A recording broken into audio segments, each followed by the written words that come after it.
de cerca lo que ocurría en Ecuador. Ayer se vivieron ya las elecciones presidenciales con un vuelco. Realmente en las últimas horas ganaba la oposición, o era lo que más o menos se sospechaba que iba a ocurrir según la tendencia, y luego finalmente el oficialismo ha revertido las cifras bajo un halo, por cierto, de sospechas de fraude. Vamos a revisar las cifras oficiales que ya está emitiendo el conteo oficial, que se está emitiendo desde el Consejo Nacional Electoral de Ecuador. Así están las cosas. Guillermo Lasso, si es que me puedes acercar un poquito más el receptor que no llego a ver, 48.84%, ahí está. Y Lenín Moreno con 51,16%. Va a ser mi primera pregunta ya directamente para Miguel Ángel Rodríguez Macay, internacionalista, a quien además convocamos varias veces en esta casa porque nos ayuda a ilustrar muy bien qué es lo que está pasando. ¿Hay fraude o no hay fraude? ¿Qué es lo que usted sospecha? ¿Cómo está? Buenos días. Karina, buenos días. Pero fíjate, lo primero que hay que decir es que los resultados, como decíamos en el entretiempo, son extraordinariamente rápidos. El señor Lenín Moreno, apenas culminado el boca de urna, salió y dio un mensaje casi discurso presidencial, ¿no? de victoria presidencial, exacto. Y esto revela dos cosas. Más allá de que han habido 280 observadores internacionales que todavía tienen que emitir un informe, no se hace hasta que no esté al 100% el resultado final. Lo cierto es que estas cosas suceden cuando en un país, un gobierno, un régimen tiene 2, 3 periodos consecutivos. Exacto. Hay un acaparamiento del aparato estructural y eso evidentemente crea suspicacias y le resta esta cuota de acto impoluto, transparente, que debe significar un proceso electoral. ¿Usted se refiere a que el candidato opositor, por lo menos en las últimas semanas, ¿verdad?, y en las encuestas venía con una tendencia bastante diferenciada con respecto al candidato oficialista? De hecho, el día de ayer, cuando se inician las elecciones y esta consulta boca de urna, pues las cifras lo favorecían. Y en las últimas horas, y cuando sospechosamente, decimos sospechosamente porque a nosotros los peruanos a lo mejor es porque es otro sistema, ¿no? Nos llama la atención que comiencen ya a publicarse cifras oficiales, pues se revierte, ¿verdad? Sí. Este resultado, y lo que resulta ahí es que el candidato oficialista parecía estar ganando y ya ganó, aparentemente, ¿no? Porque claro, parece que eso ya no se va a repetir. Pero además hay elementos que están foráneos desde fuera que podrían haber ayudado a creer esta lógica ascendente de Guillermo Lasso. Por ejemplo, lo que pasó hace muy pocos días en Paraguay, cuando un presidente busca una fórmula para reelegirse, o lo que está pasando en Venezuela por este golpe, recuerda a los ecuatorianos en general que ese tipo de espejo de escenarios no se quieren para el interior de Ecuador. Entonces era un escenario adverso para Lenín Moreno y favorable para Guillermo Lasso. De hecho, el señor Lasso, el candidato Lasso, decía, a partir de lo que se veía en Venezuela, si ganara Moreno tendríamos el mismo futuro que Venezuela. Y no solamente se refería a una continuidad, ¿verdad?, del partido de Correa, sino también a una situación económica a la que vamos a entrar, porque sea quien fuere que asuma la presidencia en este momento en Ecuador, asume una situación, un escenario económico complicadísimo. Es verdad que es un escenario económico complicado, no es el caso, evidentemente, hay que decirlo también, de Venezuela, pero ha habido pues un deterioro en el proceso político económico en Ecuador. Esto que comenzó muy en alza, la denominada Revolución Ciudadana, en el camino ha ido deteriorándose y entonces nos encontramos con una fase explosiva. Mira, en Ecuador 10,5% es el nivel de desempleo entre jóvenes de 15 y 24 años, o sea, jóvenes que no saben qué hacer porque no encuentran la acumulación de un Estado que les dé la posibilidad de oportunidad laboral. Ahora, vayamos revisando más o menos cuál es el perfil del país que va a asumir, ya damos casi por hecho, o que asumiría, vamos a decir todavía, el señor Moreno. Primero, tiene un oficialismo contundente, ¿verdad? Tiene 74 representantes de 130 y pico escaños, ¿verdad? bueno, tiene un apoyo de Correa, que si bien es cierto, visto desde afuera, Correa puede tener muchas críticas, pero tiene mucha aprobación al interior por el gran trabajo social que ha realizado y la infraestructura tan importante que se da en los últimos años. Exacto. El nivel de inversión, fíjate lo importante, Karina, el nivel de inversión que ha hecho el presidente Correa en Ecuador es extraordinario. Acuérdate el año pasado el terremoto que hubo en Ecuador, sí. Los niveles de acción para el rescate y el levantamiento del país han sido muy bien vistos. La gran parte de las votaciones se han visto en los lugares donde han impactado más el fenómeno natural. Incluso para el niño costero, ¿verdad? Hemos hecho la comparativa de nuestro país y la infraestructura de Ecuador. El propio presidente ecuatoriano, cuando ha pasado los desastres en el Perú, salió y empezó a hacer ese símil también para generar esa suerte de colectivo social nacional ecuatoriano, de que si es un presidente que se fija en los estratos más pobres, más necesitados de un Ecuador que evidentemente ha querido salir. Pero mira, Ecuador tiene un problema. El fenómeno de la dolarización de la economía ecuatoriana debió significar, primero, oxigenación al comienzo y segundo, en el proceso, permitir que los procesos productivos de las gentes de las clases medias pudieran acumular y empezar a sentir el proceso productivo en favor de ellos. Eso no se ha visto en Ecuador. Cuando dices tú que hay un deterioro, eso es verdad.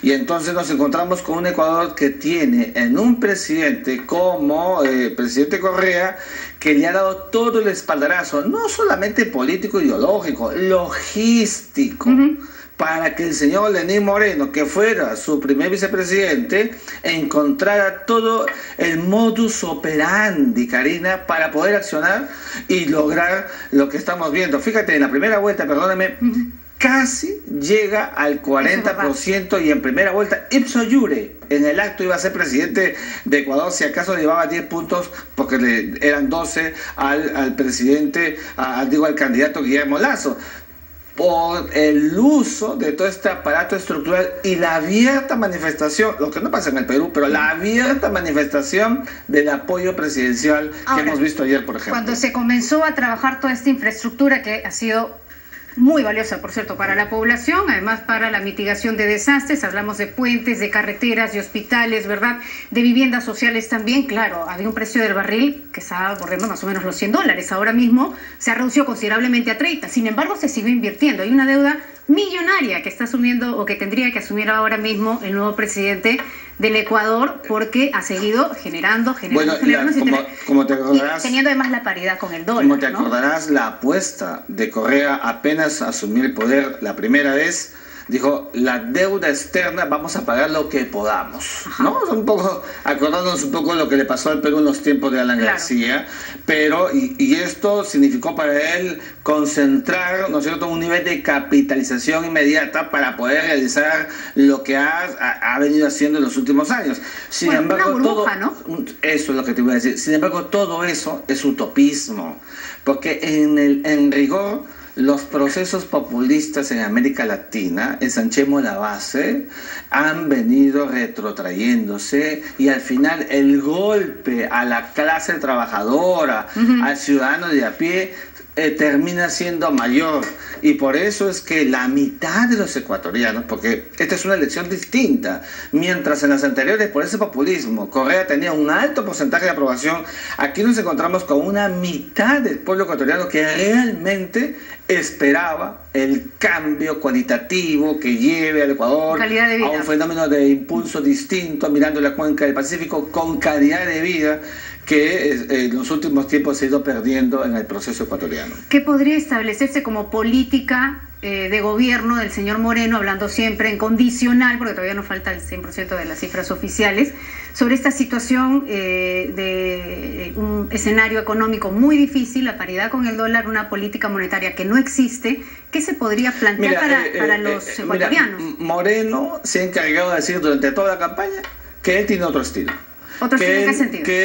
Que va a ser diferente a Correa. Pero no vemos hasta ahora, bueno, en el candidato, en las fórmulas, que realmente hay una garantía de que esa continuidad no se va a producir. Al contrario, creemos que sostenidamente que los vectores de la plataforma programática que él ha tenido hacia adelante, lo va a conducir seguramente a algunos niveles de oxigenación, pero la receta va a seguir la misma, porque ¿cuál es el objeto? ¿Cuál es el plan? ¿Cuál es el proyecto final?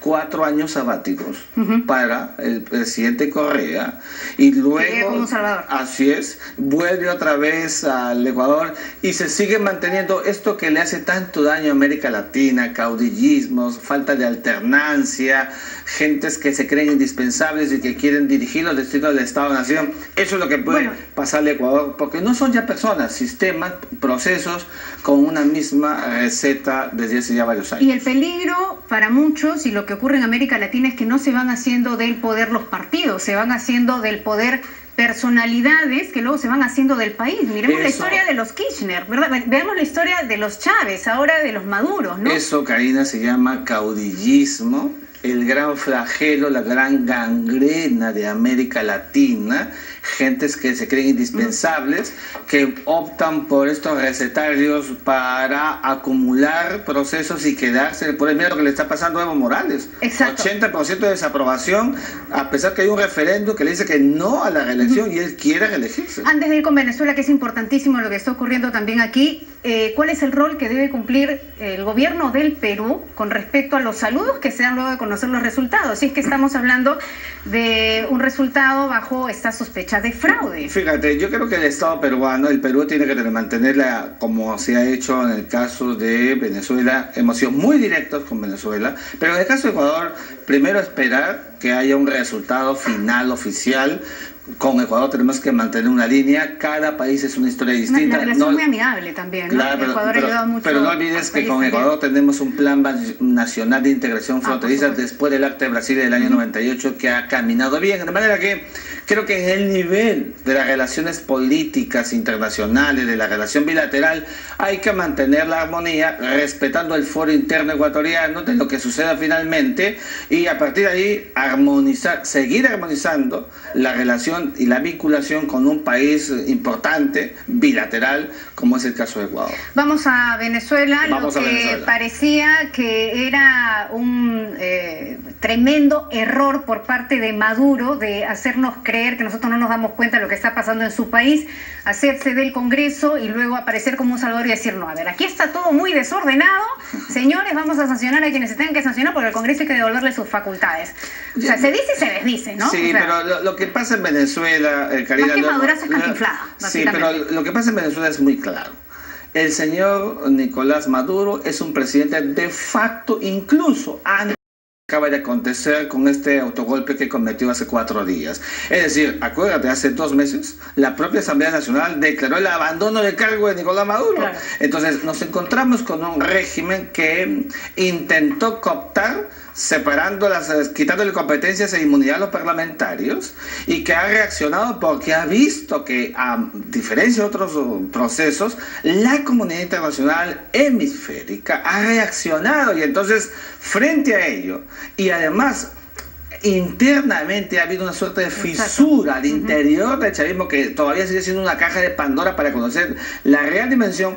Maduro retrocede con un tribunal supremo que es digitado absolutamente por Maduro. Es partido, ¿no? Claro. Y entonces, frente a esta situación, lo que sí queda claro, el acto demostrativo, para que nadie tenga la menor duda, que estamos frente a un régimen dictatorial, totalitario, unívoco, donde la persona hace y deshace, tirando al tacho las instituciones, las vuelve, las saca. Eso no es serio, no es democrático, y así Venezuela no es ningún ejemplo para nada. Bueno, Venezuela ahora mismo ya no vive una democracia. No, o sea, no hay democracia. Ya cuando se señalaba que la democracia estaba en riesgo, pues la verdad es que la democracia está convaleciente hace mucho tiempo en Venezuela, ¿no? Entonces, por supuesto. En ninguno de los sentidos se puede ver de esa manera. Hablemos ahora de Paraguay, otro de los países en los cuales el escenario tiene un conflicto ya más que social, ¿verdad? Un conflicto ya como país tremendo. Yo te confieso... Y además con una reacción desbordada de la población con respecto a cómo manejan las autoridades precisamente el destino del país. Fíjate, Karina, hace 2 años estuvimos en Paraguay en una reunión internacional de la Federación Interamericana de Abogados, vimos el proceso en Paraguay, la llegada de Horacio Cartes, no habían atisbos de que realmente tuvieran estas intencionalidades, digitar el Congreso, el Parlamento para buscar una fórmula reeleccionista. Mira la explosiva reacción social de los paraguayos con un muerto, con un Parlamento incendiado.